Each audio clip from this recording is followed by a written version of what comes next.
नमस्कार मित्रांनो, या व्हिडिओमध्ये आपण शिपाई या पदासाठी जो 5 मे 2024 रोजी पेपर झालेला तो पेपर व त्याचे सविस्तर विश्लेषण घेणार आहोत। याचे काय फायदे होतील तर पहिली गोष्ट म्हणजे यामुळे आपल्याला परीक्षेमध्ये कोणत्या टॉपिकवर प्रश्न विचारले जाणार आहेत ते टॉपिक समजतील। त्याच्यानंतर आत्ता होणाऱ्या पेपरमध्ये आपल्याला कोणत्या स्वरूपाचे प्रश्न विचारले जाऊ शकतात किंवा कोणत्या प्रकारचे प्रश्न विचारले जाऊ शकतात ते समजतील। आणि तिसरी आणि सर्वात महत्त्वाची गोष्ट म्हणजे हे प्रश्न बघत असताना आत्ता होणाऱ्या पेपरमध्ये कोणते प्रश्न येऊ शकतात ते देखील आपण डिस्कस करणार आहोत। त्यामुळे या व्हिडिओची तुम्हाला परीक्षेसाठी रिव्हिजन करण्यासाठी देखील उपयोग होईल आणि तुमचा संपूर्ण अभ्यास या एका प्रश्नपत्रिकेच्या विश्लेषणातून कव्हर करण्याचा माझा प्रयत्न राहील। चला तर मग सुरू करूया। प्रश्न क्रमांक पहिला, एड्स हा रोग कशामुळे होतो? तर हा प्रश्न विज्ञानावरती विचारलेला आहे आणि याचा टॉपिक आहे रोग हा। तर एड्स हा रोग विषाणूजन्य रोग आहे, त्यामुळे या प्रश्नाचे उत्तर आहे पर्याय क्रमांक 2 हे। आता परीक्षेमध्ये आपल्याला पुढे जाऊन ते एड्स या रोगाचा लॉंग फॉर्म विचारतील। तर याचा लॉंग फॉर्म होतो acquired immuno deficiency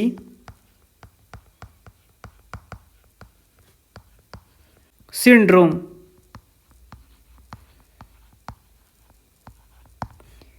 acquired immuno deficiency syndrome म्हणजे एड्स या रोगाचा हा लॉंग फॉर्म होतो।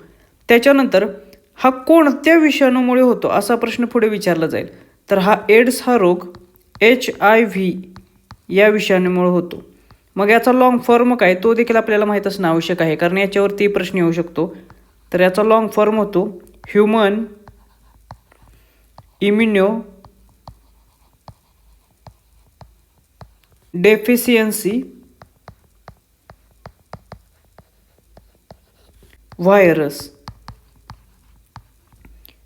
ह्यूमन इम्युनोडेफिशियन्सी व्हायरस हा HIVचा लॉंग फॉर्म होतो। आता परीक्षेत आपल्याला जसा एड्स हा रोग कशामुळे होतो असा प्रश्न विचारला, त्याच प्रकारे इतर विषाणूजन्य रोग कोणते आहेत ते देखील माहीत असलं पाहिजे। तर यामध्ये कोरोना किंवा कोविड-19चा जो समावेश होतो तो देखील विषाणूपासून होणारा रोग आहे। त्याच्यानंतर डेंग्यू, त्याच्यानंतर हेपॅटायटिस किंवा कावीळ आपण ज्याला म्हणतो हा देखील विषाणूजन्य रोग आहे। त्यानंतर पोलिओ हा देखील विषाणूजन्य रोग आहे। तर ही काही महत्त्वाची विषाणूजन्य रोग आहेत, याच्यावरती देखील परीक्षेत तुम्हाला पेपरमध्ये प्रश्न विचारले जातील। त्याच्यानंतर फंगसपासून होणारे रोग कोणते आहेत ते देखील आपल्याला माहीत असलं पाहिजे। तर गजकर्ण, त्याच्यानंतर ॲथलेटिक फूट,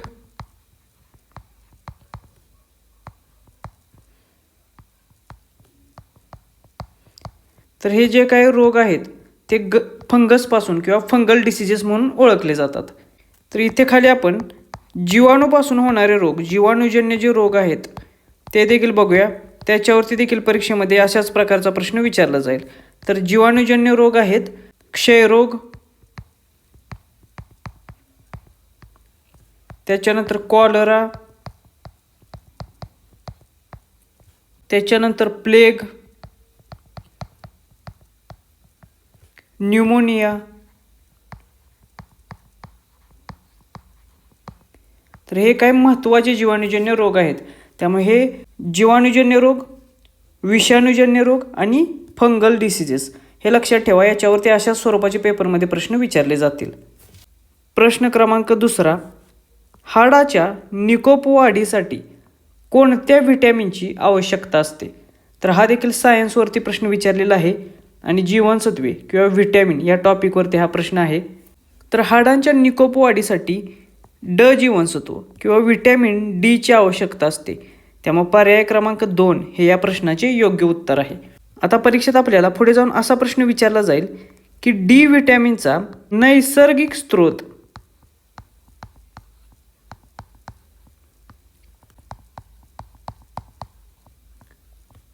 कोणता आहे म्हणून। तर व्हिटॅमिन डीचा नैसर्गिक स्रोत आहे सूर्यप्रकाश हा. सूर्यप्रकाशाच्या सानिध्यात किंवा सूर्यप्रकाश त्वचेवर पडल्यानंतर त्वचेच्या खाली व्हिटॅमिन डीची निर्मिती होत असते. त्यामुळे याचा नैसर्गिक आणि मोफत स्रोत कोणता असेल तर तो आहे सूर्यप्रकाश. आता ज्या प्रकारे व्हिटॅमिन डी वरती प्रश्न विचारलेला आहे त्याच स्वरूपाचा प्रश्न इतर व्हिटॅमिनवरती देखील विचारला जाईल. तर ए व्हिटॅमिनची कशासाठी आवश्यकता असते तर व्हिटॅमिन एची आवश्यकता असते आपल्या डोळ्यांच्या निरोगी राहण्यासाठी किंवा डोळ्यांच्या आरोग्यासाठी.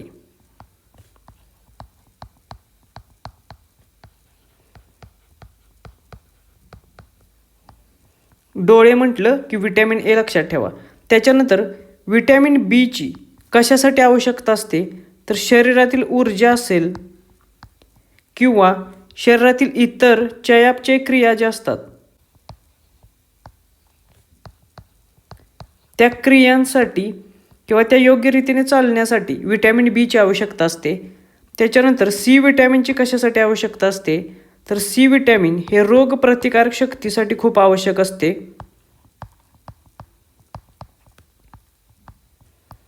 रोगप्रतिकारक शक्ती उत्तम राहण्यासाठी व्हिटॅमिन सीची आवश्यकता असते. त्याचबरोबर हिरड्यांच्या आरोग्यासाठी देखील व्हिटॅमिन सीची आवश्यकता असते. त्यामुळे ह्या 2-3 गोष्टी लक्षात ठेवा. याच्यावरती परीक्षेत पुन्हा पुन्हा प्रश्न विचारले जातात. त्याच्यानंतर प्रश्न क्रमांक 3, भारतातील कोणत्या राज्यात सर्वात जास्त हत्ती आढळतात. तर हा जिओग्राफी आणि करंटशी रिलेटेड असलेला प्रश्न आहे. तर भारतातील सर्वात जास्त हत्तींची संख्या आहे कर्नाटक या राज्यामध्ये. त्यामुळे पर्याय क्रमांक 4 हे याचे योग्य उत्तर असेल. आता ज्या प्रकारे हत्तीवरती प्रश्न विचारलेला आहे त्याच प्रकारे देशामध्ये सर्वात जास्त वाघांची संख्या कोठे आहे किंवा कोणत्या राज्यात आहे असा प्रश्न विचारू शकतात. तर सर्वाधिक वाघांची संख्या असलेले राज्य आहे मध्य प्रदेश. त्यामुळे हे देखील लक्षात ठेवा. याच्यावरती ते 100% प्रश्न विचारू शकतील. प्रश्न क्रमांक 4, मौर्य साम्राज्याची स्थापना कोणी केली. इथे साम्राज्य पाहिजे होतं. मौर्य साम्राज्याची स्थापना कोणी केली तर मौर्य साम्राज्याची स्थापना केलेली आहे चंद्रगुप्त मौर्य यांनी.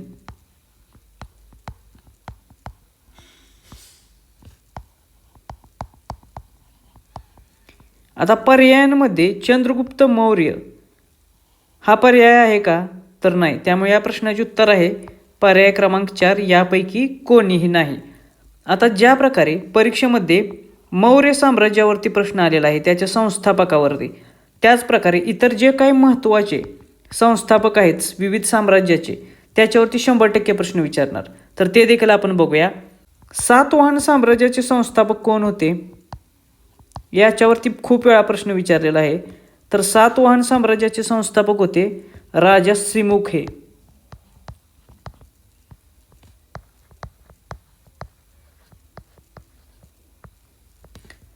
त्याच्यानंतर प्रश्न विचारला जाईल वाकाटक या राजघराण्याचे संस्थापक कोण होते. तर वाकाटक या घराण्याचे संस्थापक होते राजा विंध्यशक्ती हे.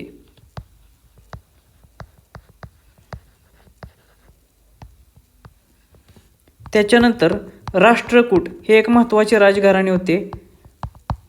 तर राष्ट्रकूट या साम्राज्याचे संस्थापक कोण होते तर दंतीदुर्ग हे राष्ट्रकूट या साम्राज्याचे संस्थापक होते. तर हे देखील लक्षात ठेवा. त्याच्यानंतर आहे गुप्त साम्राज्य. हे एक प्राचीन भारतातील खूप महत्त्वाचे साम्राज्य आहे आणि गुप्त साम्राज्याचे संस्थापक होते श्रीगुप्त हे.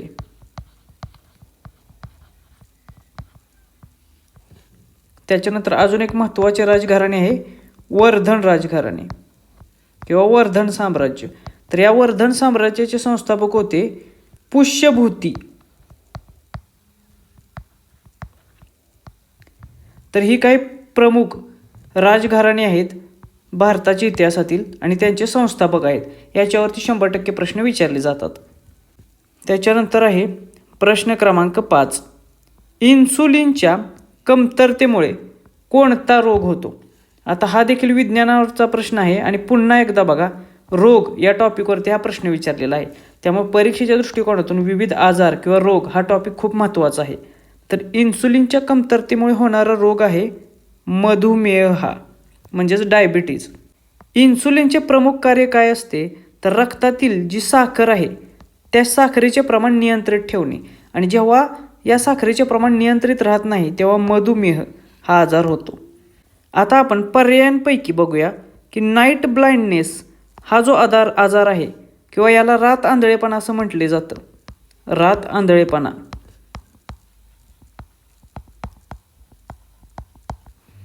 तर हा रात आंधळेपणा आजार कशाच्या कमतरतेमुळे होतो, तर हा आजार होतो विटॅमिन अच्या कमतरतेमुळे. विटॅमिनच्या कमतरतेमुळे हा रात आंधळेपणा होता. आता आपण वेगवेगळ्या विटॅमिनच्या कमतरतेमुळे होणारे रोग बघूया.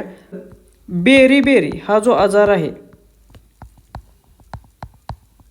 हा आजार कोणत्या जीवनसत्वाच्या कमतरतेमुळे होतो, तर विटॅमिन ब जीवनसत्वच्या कमतरतेमुळे हा बेरी आजार होत असतो. त्याच्यानंतर स्कर्वी हा जो आजार आहे, हा आजार कोणत्या जीवनसत्वाच्या कमतरतेमुळे होतो, तर विटॅमिन क जीवनसत्व किंवा सी जीवनसत्वाच्या कमतरतेमुळे हा आजार होत असतो. त्याच्यानंतर मूडदूस हा आजार कोणत्या जीवनसत्वाच्या कमतरतेमुळे होतो, तर विटॅमिन ड जीवनसत्व किंवा डी जीवनसत्वाच्या कमतरतेमुळे होणारा आजार आहे मूडदूस हा. तर ही जी काही महत्त्वाची जीवनसत्वे आहेत त्यांच्या कमतरतेमुळे कोणते आजार होतात ते देखील लक्षात ठेवा. त्याच्यावरती देखील परीक्षेत प्रश्न विचारले जातात. प्रश्न क्रमांक 6, विजेच्या दिव्यात कोणत्या धातूची तार वापरतात, तर हा देखील विज्ञानाचा प्रश्न आहे. विजेच्या दिव्यामध्ये जी तार वापरली जाते तो धातू असतो टंगस्टनचा. त्यामुळे पर्याय क्रमांक 3 हे याचे योग्य उत्तर असेल. टंगस्टन हा जो धातू आहे तो खूप उच्च तापमानावर वितळत असतो. त्यामुळे यापासून बनलेली जी धातूची तार असते त्याची उष्णता सहन करण्याची क्षमता खूप जास्त असते आणि त्याच्यामुळेच विजेच्या दिव्यामध्ये टंगस्टनची तार वापरली जाते. आता परीक्षेत तुम्हाला असा प्रश्न विचारला जाईल की ही जी धातूची तार असते टंगस्टनची, तिचे ऑक्सिडीकरण होऊ नये म्हणून कोणते वायू विजेच्या दिव्यांमध्ये वापरले जातात, तर याच्यामध्ये वापरले जाणारा प्रमुख वायू आहे आर्गॉन हा. त्याच्यानंतर नायट्रोजन हा वायू देखील विजेच्या दिव्यांमध्ये वापरला जातो. त्यामुळे हे 2 गोष्टी लक्षात ठेवा किंवा हे 2 वायू लक्षात ठेवा. याच्यावरती परीक्षेत प्रश्न विचारले जातात की विजेच्या दिव्यामध्ये जी धातूची तार वापरली जाते त्याचे ऑक्सिडीकरण होऊ नये म्हणून कोणते वायू वापरले जातात, तर याच्यामध्ये आर्गॉन वापरला जातो, नायट्रोजन वापरला जातो, तसेच काही ठिकाणी क्रिप्टॉन आणि झेनॉन हे वायू देखील वापरले जातात. प्रश्न क्रमांक 7, मादक पदार्थांचे सेवन केल्यानंतर प्रामुख्याने कशावर घातक परिणाम होतो, तर हा देखील विज्ञानाचा प्रश्न आहे.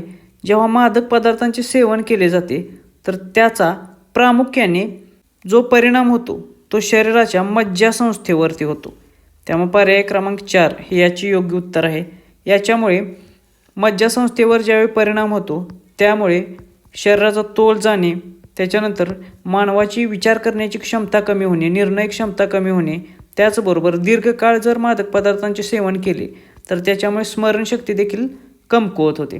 तर हे जे काही महत्त्वाचे परिणाम आहेत ते मज्जासंस्थेवरती घातक परिणाम झाल्यामुळेच घडून येत असतात. प्रश्न क्रमांक 8, शरीराचा तोल सांभाळण्याचे कार्य कोणाकडून घेतले जाते, तर हा देखील विज्ञानावरतीच प्रश्न विचारलेला आहे. तर शरीराचे जे काही विविध भाग आहेत त्यांचे कार्य काय आहे त्याच्यावरती हा प्रश्न विचारलेला आहे. त्यामुळे हा टॉपिक लक्षात घ्या. त्याच्यानंतर शरीराचा तोल सांभाळण्याचे जे कार्य आहे ते कार्य असते शरीराच्या लहान मेंदूचे. त्यामुळे पर्याय क्रमांक 1 हे याचे योग्य उत्तर आहे. आता ज्या प्रकारे लहान मेंदूच्या कार्यावरती प्रश्न विचारलेला आहे त्याच प्रकारे इतर भागांवरती देखील प्रश्न येऊ शकतात. मग मोठा मेंदू जो आहे त्याचे कार्य काय आहे, तर मोठ्या मेंदूचे कार्य आहे विचार करणे, त्याचबरोबर तर्क लावणे, स्मरणशक्ती,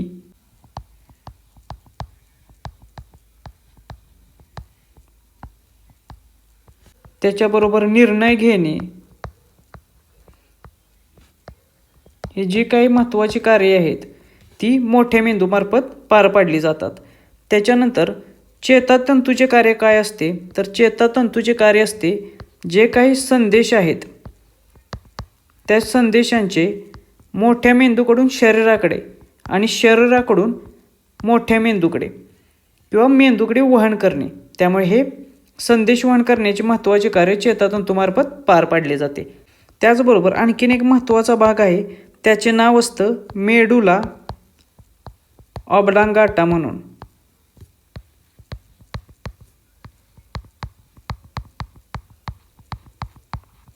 हा जो मेडुला ऑब्लांगाटा आहे तो स्पायनल कॉर्डला जोडलेला असतो आणि याचं महत्त्वाचं कार्य काय आहे, तर शरीरातील ज्या काही अनैच्छिक क्रिया आहेत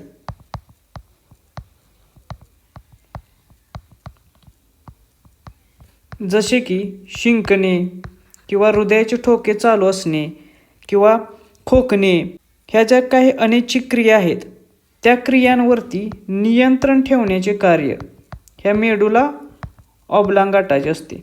त्यामुळे हे देखील लक्षात ठेवा, या मेडुला ऑब्लांगाटावरती देखील खूप वेळा प्रश्न विचारलेले आहेत. त्यानंतरचा प्रश्न आहे प्रश्न क्रमांक 9, चवदार तळे सत्याग्रह कुठे झाला. आता हा प्रश्न इतिहासावरती आहे आणि जे काही महत्त्वाचे सत्याग्रह झालेले आहेत त्या टॉपिकवरती हा प्रश्न आहे. म्हणजे परीक्षेच्या दृष्टिकोनातून सर्व सत्याग्रह खूप महत्त्वाचे आहेत, त्यापैकी कोणत्याही सत्याग्रहावरती अशा प्रकारचा प्रश्न विचारला जाईल. तर चवदार तळे हा जो सत्याग्रह आहे तो झाला महाड या ठिकाणी. त्यामुळे पर्याय क्रमांक 2 हे याचे योग्य उत्तर आहे. आता चवदार तळे सत्याग्रहाची तारीख तुम्हाला विचारली जाईल पुढे जाऊन. तर याची तारीख आहे 20 मार्च 1927. परीक्षेत असा प्रश्न विचारला जाईल की चवदार तळे सत्याग्रह कोणत्या दिवशी झाला किंवा कोणत्या तारखेस घडला. तर त्याचे उत्तर असेल 20 मार्च 1927. हा कशासाठी घडला, तर दलितांना सार्वजनिक पाणवठ्याचा उपयोग करण्याचा हक्क असावा किंवा अधिकार असावा याच्यासाठी हा घडला. याचे नेतृत्व कोणी केले, तर याचे नेतृत्व केले डॉक्टर बाबासाहेब आंबेडकर यांनी, कारण याच्यावरती देखील परीक्षेत प्रश्न विचारला जाईल.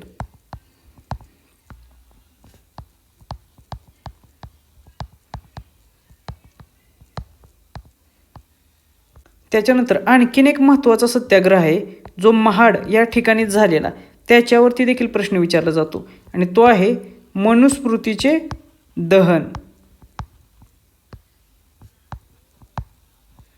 याचे नेतृत्व कोणी केले, तर याचे नेतृत्व देखील डॉक्टर बाबासाहेब आंबेडकर यांनीच केलेले आणि याची तारीख देखील लक्षात ठेवा.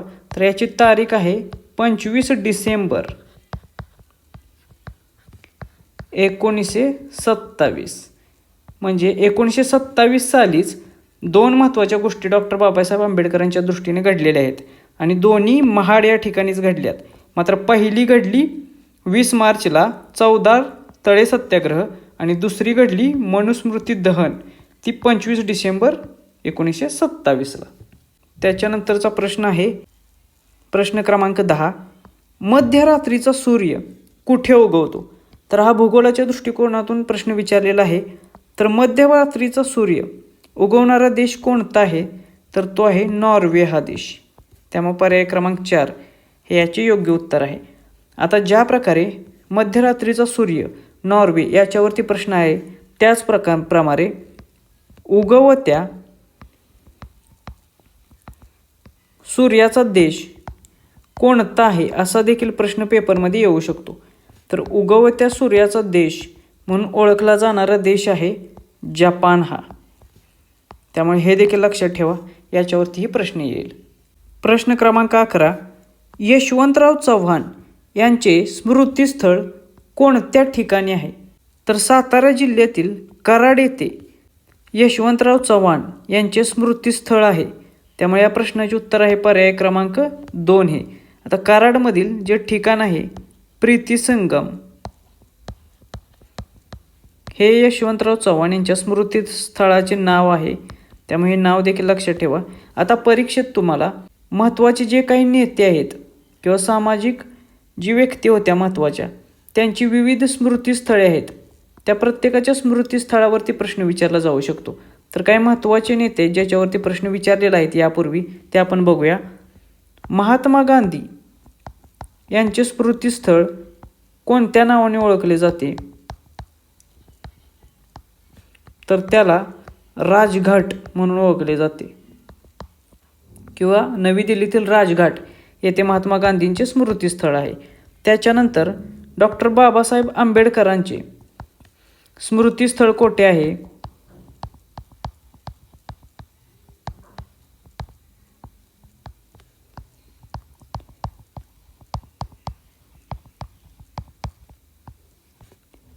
तर ते आहे चैत्यभूमी येथे.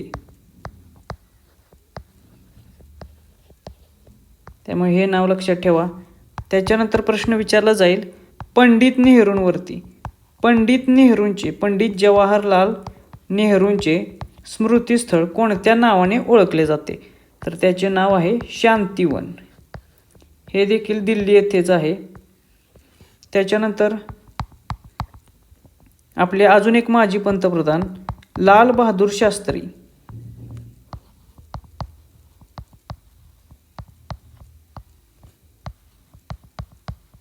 यांचे स्मृतिस्थळ कोणत्या नावाने ओळखले जाते?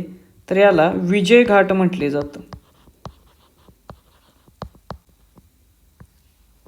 त्यामुळे हे देखील लक्षात ठेवा. राजघाट, महात्मा गांधी, चैत्यभूमी, डॉक्टर बाबासाहेब आंबेडकर, शांतीवन, पंडित नेहरू आणि विजय घाट, लाल बहादूर शास्त्री. प्रश्न क्रमांक 12. झाडाचे वय कशावरून ठरवतात? तर झाडाचे वय हे ठरवले जाते त्या झाडाच्या बुंध्याच्या आत असलेल्या वर्तुळांवरून. म्हणजे प्रत्येक वर्तुळ हे एक वर्ष या पद्धतीने ते समजलं जातं आणि त्याच्यावरून झाडाचे वय काढलं जातं. त्यामुळे पर्याय क्रमांक 2 हे याचे योग्य उत्तर असेल. आता परीक्षेमध्ये ही जी सिस्टीम आहे झाडाच्या बुंध्याच्या वर्तुळांवरून त्या झाडाचे वय काढण्याची, त्याला शास्त्रीय नाव काय आहे? तर याला डेंड्रोक्रोनोलॉजी म्हटलं जातं.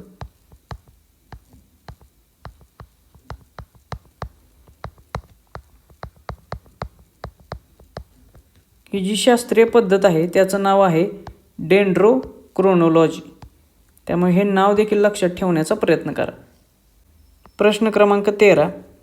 केंद्र शासन व राज्य शासनाच्या वतीने सुरू करण्यात आलेले पहिले ग्राम न्यायालय कोठे आहे? तर हा साधारणतः करंटशी रिलेटेड असलेला प्रश्न आहे. तर केंद्र शासन आणि राज्य शासनाच्या वतीने संयुक्तरित्या पहिले ग्राम न्यायालय सुरू करण्यात आले राळेगण सिद्धी या ठिकाणी. त्यामुळे पर्याय क्रमांक 3 याचे योग्य उत्तर असेल.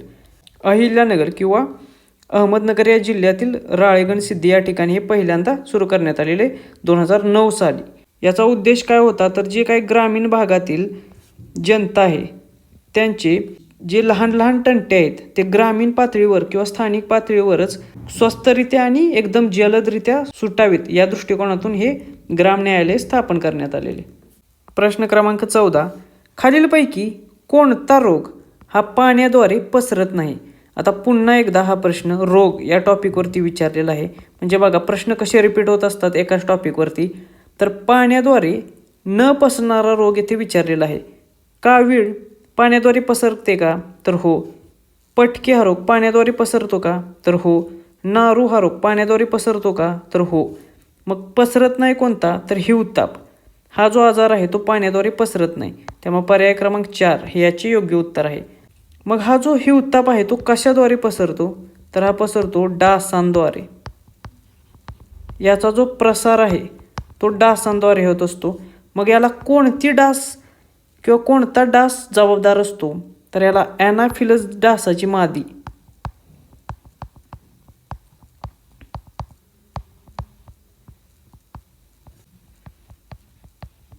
जबाबदार असते. त्यामुळे ही ॲनाफिलस डासाची मादी जेव्हा चावते किंवा या डास मादीद्वारे या हिवताप या रोगाचा प्रसार होतो. हिवताप म्हणजेच मलेरिया हे लक्षात घ्या. त्याच्यानंतर परीक्षेत तुम्हाला असा देखील प्रश्न विचारला जाईल की हा हिवताप हा रोग कोणत्या प्रकारचा रोग आहे? तर हा आदिजीवजन्य रोग आहे.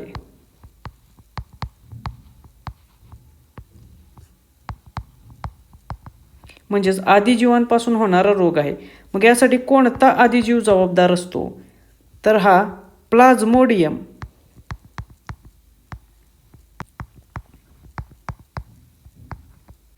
प्लाझ्मोडियम या आदिजीवामुळे होणारा आजार आहे हिवताप हा किंवा मलेरिया हा. त्यामुळे ह्या 2-3 गोष्टी येथे लक्षात ठेवा, ह्या देखील परीक्षेच्या दृष्टिकोनातून महत्त्वाच्या आहेत.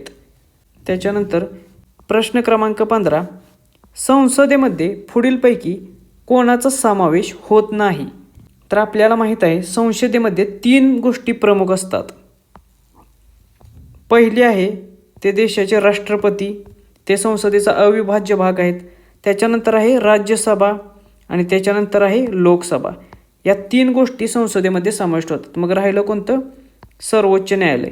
तर याचा संसदेमध्ये समावेश होत नाही, त्यामुळे पर्याय क्रमांक 3 हे याचे योग्य उत्तर असेल. सर्वोच्च न्यायालय किंवा सुप्रीम कोर्ट हे भारताच्या न्यायव्यवस्थेचा भाग आहे, संसदेचा नाही. आता आपण राज्यसभेवर कोणता प्रश्न येऊ शकतो ते बघूया. तर राज्यसभा हे स्थायी सभागृह म्हणून ओळखले जाते. पेपरमध्ये तुम्हाला असा प्रश्न येईल की स्थायी सभागृह हे खालीलपैकी कोणते आहे? तर त्याचे उत्तर असेल राज्यसभा आहे, कारण हे सभागृह कधीच विसर्जित होत नाही. मात्र याच्यातील जे सदस्य असतात त्यांचा कार्यकाळ किती असतो असा देखील प्रश्न येतो. तर येथील प्रत्येक सदस्याचा कार्यकाळ असतो 6 वर्ष. त्यामुळे लक्षात ठेवा, सभागृह स्थायी आहे, ते विसर्जित होत नाही. मात्र सदस्य हे कायमस्वरूपी नसतात, तर ते दर 6 वर्षांसाठी निवडून दिले जातात. त्याच्यानंतर लोकसभा जी आहे त्याला कनिष्ठ सभागृह म्हटलं जातं. याच्यामध्ये लोकांनी निवडून दिलेले सदस्य असतात. तर राज्यसभा हे वरिष्ठ सभागृह म्हणून निवडून जाते, ते वेगवेगळ्या राज्यांचे प्रतिनिधित्व करत असते. मग या लोकसभेचे जे सदस्य आहेत कनिष्ठ सभागृहाचे, ते किती वर्षांसाठी निवडून दिले जातात किंवा त्यांचा कार्यकाळ किती असतो? तर यांचा कार्यकाळ असतो 5 वर्ष. त्यामुळे हे लक्षात ठेवा, लोकसभेच्या सदस्यांचा कार्यकाळ असतो 5 वर्ष. त्याच्यानंतर आणखीन एक प्रश्न विचारला जातो, राज्यसभेमध्ये जास्तीत जास्त किती सदस्य असतात? तर राज्यसभेमध्ये जास्तीत जास्त 250 एवढे सदस्य असतात. तर लोकसभेमध्ये जास्तीत जास्त 550 एवढे सदस्य असतात. त्यामुळे या 3-4 गोष्टी लक्षात ठेवा, या पुन्हा पुन्हा पेपरमध्ये विचारल्या जातात. प्रश्न क्रमांक 16, कळसुबाई शिखर हे कोणत्या जिल्ह्यामध्ये आहे? तर हा प्रश्न भूगोलाशी संबंधित आहे आणि विविध शिखरे ही परीक्षेच्या दृष्टिकोनातून खूप महत्त्वाची आहेत. ती कोणत्या जिल्ह्यामध्ये आहेत ते देखील परीक्षेच्या दृष्टिकोनातून महत्त्वाचे आहे. तर कळसुबाई शिखर हे आहे अहमदनगर म्हणजेच अहिल्यानगर या जिल्ह्यामध्ये. त्यामुळे पर्याय क्रमांक 2 हे याचे योग्य उत्तर असेल. कळसुबाई शिखर हे महाराष्ट्रातील सर्वोच्च शिखर आहे, त्यामुळे याला महाराष्ट्राचे एव्हरेस्ट म्हणून ओळखले जाते. पेपरमध्ये प्रश्न विचारला जाईल की महाराष्ट्राचे एव्हरेस्ट म्हणून कोणते शिखर ओळखले जाते? तर त्याचे उत्तर असेल कळसुबाई शिखर हे. त्यानंतर याची उंची किती आहे? तर याची उंची आहे 1646 मीटर एवढी. त्यामुळे ही उंची देखील लक्षात ठेवा, कारण महाराष्ट्रातील सर्वोच्च शिखर असल्यामुळे याची उंची डायरेक्ट तुम्हाला पेपरमध्ये विचारू शकतात. त्यानंतर अहमदनगर जिल्ह्यामध्ये अजून कोणते शिखर आहे? तर हरिश्चंद्रगड हे देखील एक महत्त्वाचे शिखर अहमदनगर जिल्ह्यामध्ये आहे. त्यामुळे ही 2 शिखरे लक्षात ठेवा जी अहमदनगर जिल्ह्यात आहे. त्याच्यानंतर नाशिकमधील महत्त्वाची शिखरे कोणती आहेत? तर ते आहे साल्हेर. साल्हेर हे महाराष्ट्रातील 2ऱ्या क्रमांकाचे सर्वोच्च शिखर आहे. त्याच्यानंतर सप्तशृंगी हे देखील नाशिक जिल्ह्यातील एक महत्त्वाचे शिखर आहे. त्याच्यानंतर आणखीन एक महत्त्वाचे शिखर आहे, ते आहे सातारा जिल्ह्यामध्ये, त्याचे नाव आहे महाबळेश्वर हे.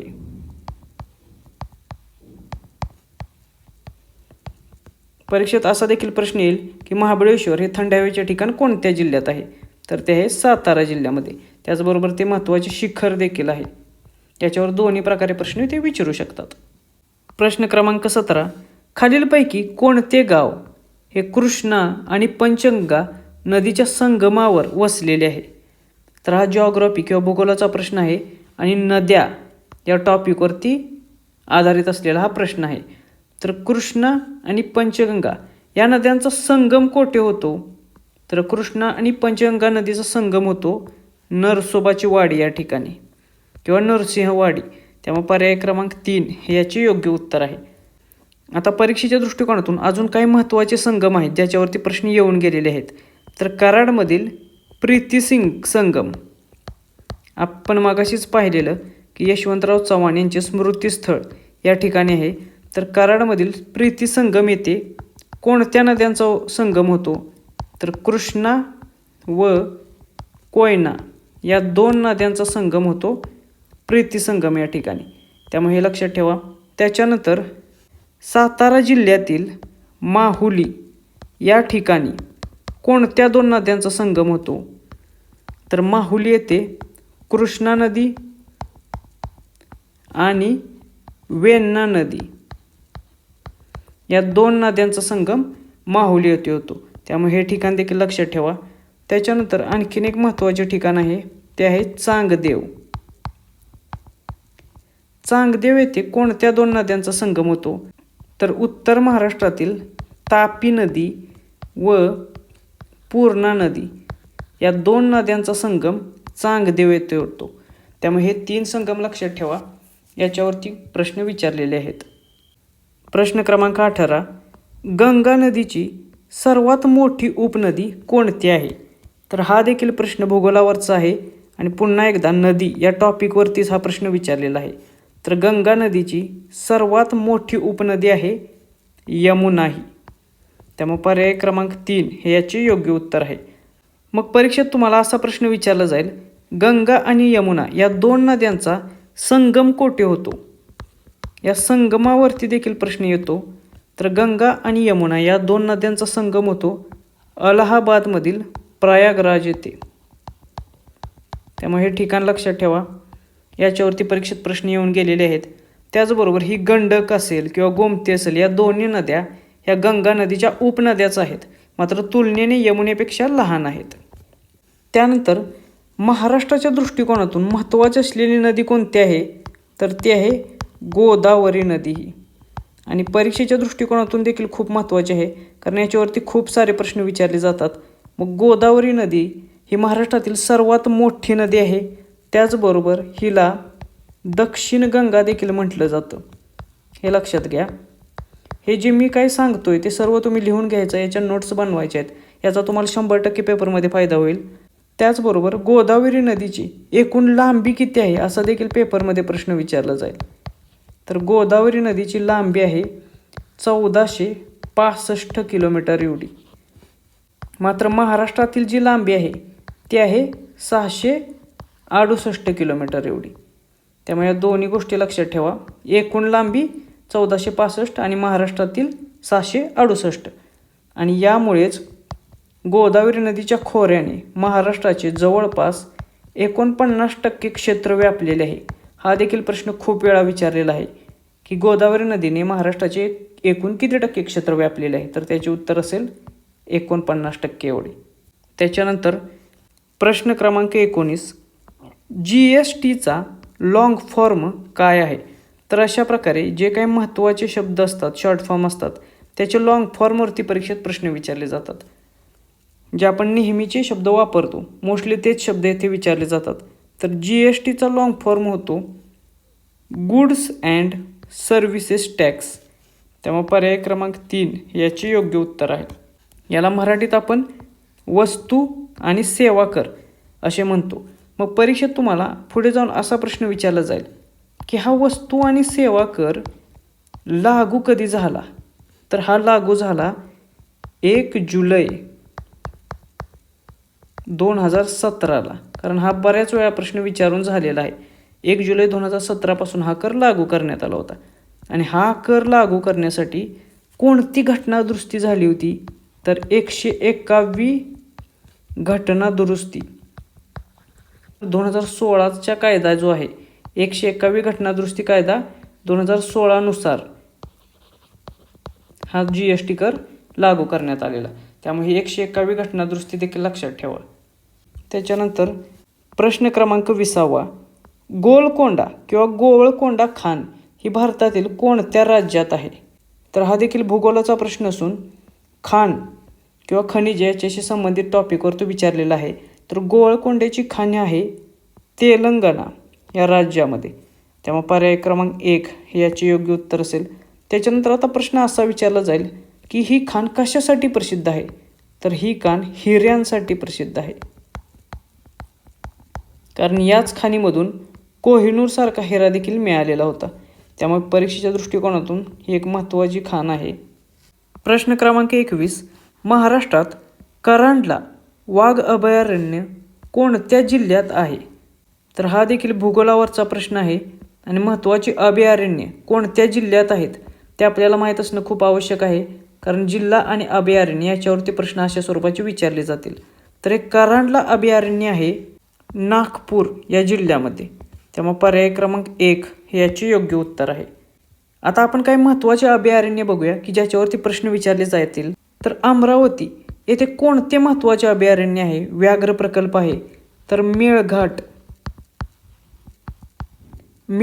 व्याघ्र प्रकल्प किंवा अभयारण्य हे आहे अमरावती या जिल्ह्यामध्ये.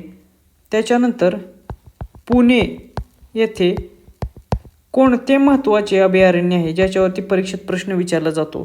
तर भीमाशंकर हे अभयारण्य कोणत्या जिल्ह्यामध्ये आहे असा प्रश्न विचारला जातो. तर त्याचे उत्तर असेल पुणे हे. त्याच्यानंतर सांगली येथे कोणते अभयारण्य आहे असा देखील प्रश्न आहे विचारला जातो. तर सांगली येथे महत्त्वाचे अभयारण्य आहे सागरेश्वर अभयारण्य. हे अभयारण्य मानवनिर्मित अभयारण्य आहे, त्यामुळे याच्यावरती प्रश्न विचारला जातो. त्याच्यानंतर अजून एक महत्त्वाचे अभयारण्य आहे ते आहे कोल्हापूर या जिल्ह्यामध्ये, ज्याच्यावरती देखील खूप वेळा प्रश्न विचारला जातो. ते आहे राधानगरी अभयारण्य हे कोणत्या जिल्ह्यामध्ये आहे? तर ते आहे कोल्हापूर या जिल्ह्यामध्ये. तर हे काही महत्त्वाचे अभयारण्य आहेत ज्याच्यावरती प्रश्न विचारले जातात. प्रश्न क्रमांक 22. दुधात मीठ कालवणे या वाक्यप्रचाराचा अर्थ ओळखा. तर लक्षात घ्या, परीक्षेमध्ये तुम्हाला वाक्यप्रचार त्याचबरोबर महत्त्वाच्या ज्या काही म्हणी आहेत त्याच्यावरती देखील अशा स्वरूपाचे प्रश्न विचारले जातील. मग याचा अभ्यास करताना काय करायचं? तर जे काही वेगवेगळ्या परीक्षा घेतलेल्या आहेत यापूर्वी, जिल्हा न्यायालय भरतीचे असतील किंवा इतरही असतील, त्याच्यात विचारलेले वाक्यप्रचार म्हणी किंवा मराठी ग्रामरचे जे काही प्रश्न आहेत ते बघून घ्यायचे. शक्यतो प्रश्न PYQच्या बाहेर जात नाही. तर दुधात मीठ कालवणे या वाक्यप्रचाराचा अर्थ काय होतो?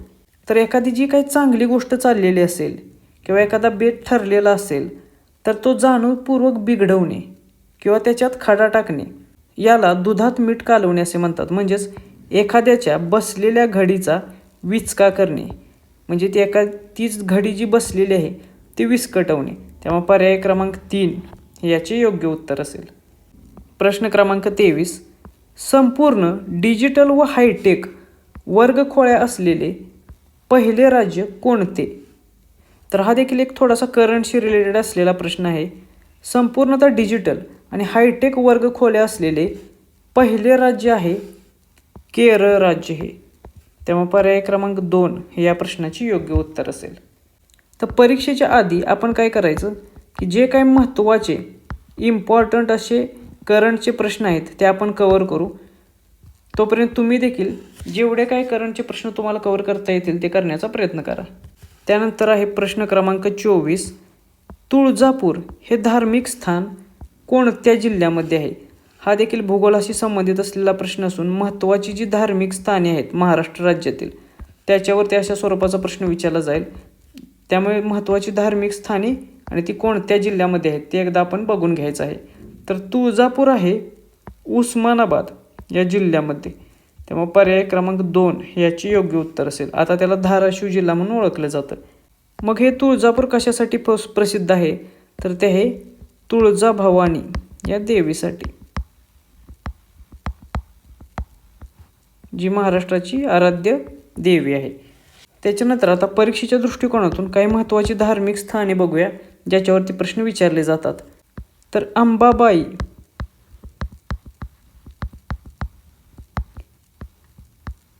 किंवा महालक्ष्मीचे मंदिर कोणत्या जिल्ह्यामध्ये आहे असा देखील प्रश्न विचारला जाईल. तर त्याचे उत्तर असेल कोल्हापूर जिल्हा.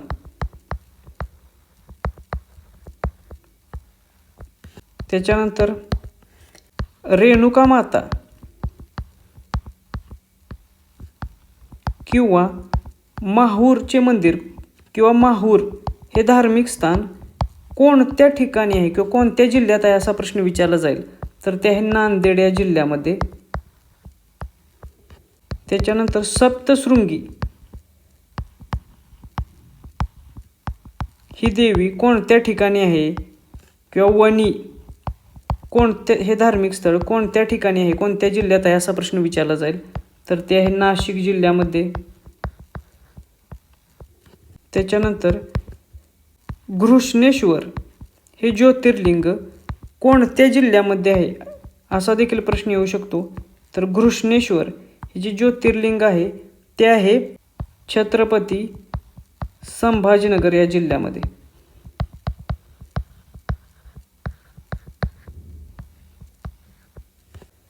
त्यानंतर आणखीन एक महत्त्वाचं आहे ते म्हणजे भीमाशंकर. भीमाशंकर हे धार्मिक स्थान कोणत्या जिल्ह्यामध्ये आहे असा प्रश्न विचारला जाईल, तर ते आहे पुणे या जिल्ह्यामध्ये. याचबरोबर आणखीन काही महत्त्वाची धार्मिक स्थाने आहेत ते देखील आपण हळूहळू नेक्स्ट व्हिडिओजमध्ये कव्हर करू. प्रश्न क्रमांक 25, जागतिक वन दिवस कधी साजरा केला जातो? तर हा प्रश्न तुम्हाला जे काही महत्त्वाचे दिवस आहेत त्या दृष्टिकोनातून विचारलेला आहे. त्यामुळे वर्षभरातील जे काही महत्त्वाचे दिवस आहेत जे आपण साजरे केले जातात जगभरामध्ये त्याच्यावरती लक्ष ठेवायचं आहे. त्याच्यावरती 100% अशा स्वरूपाचे प्रश्न विचारले जाणार आहेत. तर जागतिक वन दिवस हा साजरा केला जातो दरवर्षी 21 मार्च या दिवशी. त्यामुळे पर्याय क्रमांक 1 हे याचे योग्य उत्तर असेल. आता पर्यायांमध्ये 21 जून जो आहे तो देखील खूप महत्त्वाचा आहे, कारण हा 21 जून हा दिवस आंतरराष्ट्रीय योग दिवस म्हणून साजरा केला जातो. त्यामुळे हे लक्षात ठेवा. परीक्षेत तुम्हाला सेम अशा प्रकारचा प्रश्न विचारला जाईल की जागतिक योग दिवस किंवा आंतरराष्ट्रीय योग दिवस कधी साजरा केला जातो, तर त्याचे उत्तर असेल 21 जून हे. त्याच्यानंतर 5 जून हा देखील दिवस खूप महत्त्वाचा आहे, कारण हा दिवस जागतिक पर्यावरण दिवस म्हणून ओळखला जातो. परीक्षेत तुम्हाला प्रश्न विचारला जाईल की जागतिक पर्यावरण दिवस हा कधी साजरा केला जातो, तर हा दिवस दरवर्षी 5 जूनला साजरा केला जातो. प्रश्न क्रमांक 26, खालीलपैकी कोणती संख्या ही 6ने विभाज्य आहे? तर हे गणितावरती देखील एखादा दुसरा प्रश्न तुम्हाला 100% पेपरमध्ये विचारला जाईल. त्यासाठी तुम्हाला जास्तीत जास्त अशा स्वरूपाच्या प्रश्नांचा सराव आवश्यक आहे. गणिताचे प्रश्न सोडवण्यासाठी फक्त आणि फक्त सराव आवश्यक असतो, हे लक्षात घ्या. त्यासाठी तुम्हाला वेगवेगळ्या कसोट्या माहीत असणं आवश्यक आहे अशा प्रकारचे प्रश्न सोडवण्यासाठी. तर अशी पर्यायांपैकी कोणती संख्या आहे जिला 6ने पूर्ण भाग जातो, तर ती आहे 150 ही संख्या. 25 संग 150. त्यामुळे पर्याय क्रमांक 2 हे याचे योग्य उत्तर आहे. प्रश्न क्रमांक 27, पत्रकार या शब्दाचे स्त्रीलिंग ओळखा. तर हा मराठी व्याकरण या विषयाचा प्रश्न आहे आणि अशा स्वरूपाचे देखील प्रश्न तुम्हाला पेपरमध्ये विचारले जातील वेगवेगळ्या लिंगावरती.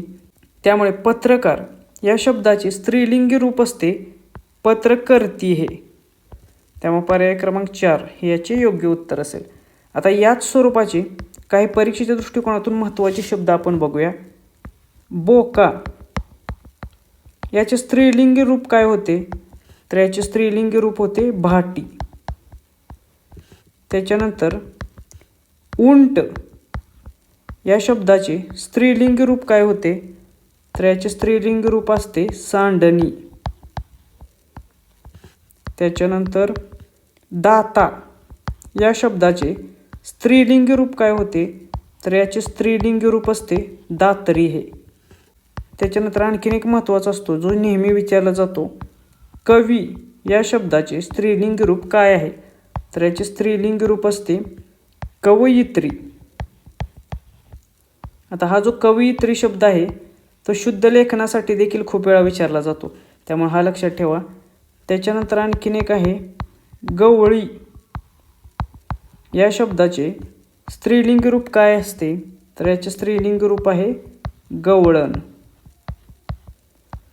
तर हे काही महत्त्वाचे स्त्रीलिंगी आणि पुल्लिंगी शब्द आहेत जे परीक्षेच्या दृष्टिकोनातून खूप महत्त्वाचे आहेत. प्रश्न क्रमांक 28, सौंदर्य या शब्दाचा प्रकार ओळखा. तर हा देखील मराठी व्याकरणावरतीच विचारलेला प्रश्न आहे आणि याच्यामध्ये शब्दाचा प्रकार या टॉपिकवरती हा प्रश्न विचारलेला आहे. तर सौंदर्य हा जो शब्द आहे तो गुणविशेषण आहे. एखाद्या व्यक्तीच्या ठायी असलेले गुणाचे दर्शन घडवण्यासाठी किंवा ते व्यक्त करण्यासाठी आपण सौंदर्य हा शब्द वापरत असतो. त्यामुळे पर्याय क्रमांक 4 हे याचे योग्य उत्तर असेल.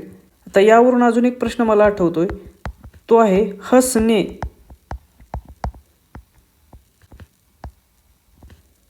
हे कोणत्या प्रकारचे नाम आहे? असा प्रश्न एकदा पेपरमध्ये विचारलेला होता. त्यामुळे हा प्रश्न देखील परीक्षेच्या दृष्टिकोनातून महत्त्वाचा आहे. सेम अशाच प्रकारचा प्रश्न होता. तर हसणे हे कोणत्या प्रकारचे नाम आहे असा प्रश्न विचारला जातो. तर हसणे हा जो शब्द आहे तर हा जर नाम म्हणून जेव्हा आपण वापरतो तर याला धातू साधित नाम म्हणून ओळखलं जातं.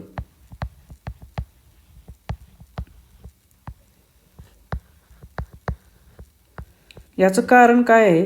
कारण हा जो शब्द आहे तो हस या धातूपासून तयार झालेला शब्द आहे आणि म्हणून या नामाला धातू साधित नाम म्हणून ओळखलं जातं. त्यामुळे हे देखील लक्षात ठेवा. याच्यावरती प्रश्न तुम्हाला येऊ शकतो. प्रश्न क्रमांक 29, जय जय महाराष्ट्र माझा हे गीत कोणी लिहिले? तर अशा प्रकारचे प्रश्न परीक्षेच्या दृष्टिकोनातून खूप महत्त्वाचे असतात. तर जय जय महाराष्ट्र माझा हे जे गीत आहे हे राज्यगीत आहे महाराष्ट्राचे आणि ते लिहिलेले आहे राजा बढे यांनी. त्यामुळे पर्याय क्रमांक 2 हे या प्रश्नाचे योग्य उत्तर आहे. आता जय जय महाराष्ट्र माझा या गीताचे लेखक विचारलेले आहे. आता पुढे जाऊन या गीताचे गायक कोण आहेत असा देखील प्रश्न ते विचारतील. तर याचे गायक आहेत शाहीर साबळे हे.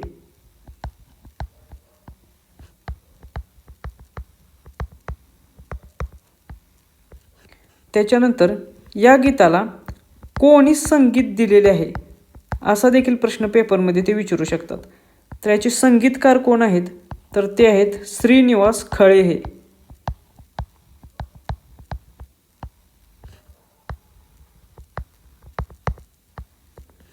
तर या 2-3 गोष्टी लक्षात ठेवा, याच्यावरती प्रश्न येऊ शकतो.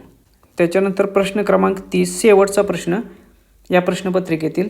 तर सध्या भारतीय नौदलाचे प्रमुख कोण आहेत? तर हा प्रश्न करंट किंवा चालू घडामोडीशी संबंधित त्यांनी विचारलेला होता. तर नौदलाचे प्रमुख कोण होते किंवा त्यावेळी किंवा आत्ता पण नौदलाचे प्रमुख कोण आहेत? तर ते आहेत ॲडमिरल दिनेश कुमार त्रिपाठी हे. दिनेश कुमार त्रिपाठी हे भारतीय नौदलाचे प्रमुख आहेत. त्यामुळे पर्याय क्रमांक 1 हे याचे योग्य उत्तर आहे. आता ज्याप्रमाणे नौदल प्रमुखावरती प्रश्न विचारला आहे त्याचप्रमाणे यावेळी ते इतर प्रमुखांवरती देखील प्रश्न विचारू शकतात. मग ते देखील आपण बघूया. मग भारतीय लष्कराचे लष्कर प्रमुख कोण आहेत असा देखील प्रश्न परीक्षेत येऊ शकतो. मग लष्कर प्रमुख आहेत जनरल उपेंद्र द्विवेदी हे. जनरल उपेंद्र द्विवेदी हे भारतीय लष्कराचे लष्कर प्रमुख आहेत. त्याच्यानंतर असा प्रश्न विचारला जाईल की भारतीय हवाई दलाचे प्रमुख कोण आहेत? तर भारतीय हवाई दलाचे प्रमुख आहेत air chief marshal Amarpreet Singh हे. Air chief marshal Amarpreet Singh हे भारतीय हवाई दलाचे प्रमुख आहेत. हे लक्षात ठेवा. आणखीन एक महत्त्वाची गोष्ट राहिली ते म्हणजे CDS chief of defence staff म्हणून कोणाची नियुक्ती झालेली आहे? तर त्याचे उत्तर असेल जनरल अनिल चौहान हे. तर ही 4ही नावे लक्षात ठेवा जे लष्कराशी संबंधित अतिशय महत्त्वाच्या पदांवरती ते नियुक्त आहेत. याच्यावरती प्रश्न येऊ शकतो.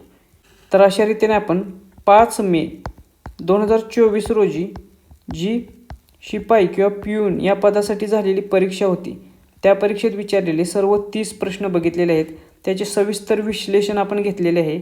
या विश्लेषणाची जर तुम्हाला PDF हवी असेल तर ते आपल्या टेलिग्राम चॅनेलला मिळेल. टेलिग्राम चॅनेलची लिंक खाली डिस्क्रिप्शन बॉक्समध्ये दिलेले आहे. हे जर विश्लेषण तुम्हाला आवडले असेल तर मला कमेंटमध्ये नक्कीच सांगा. अशाच प्रकारचे जेवढे काही पेपर आपल्याला अवेलेबल होतील त्या प्रत्येक पेपरवरती विश्लेषण घेण्याचा मी प्रयत्न करेन. भेटूया नेक्स्ट व्हिडिओच्या माध्यमातून. थँक्यू.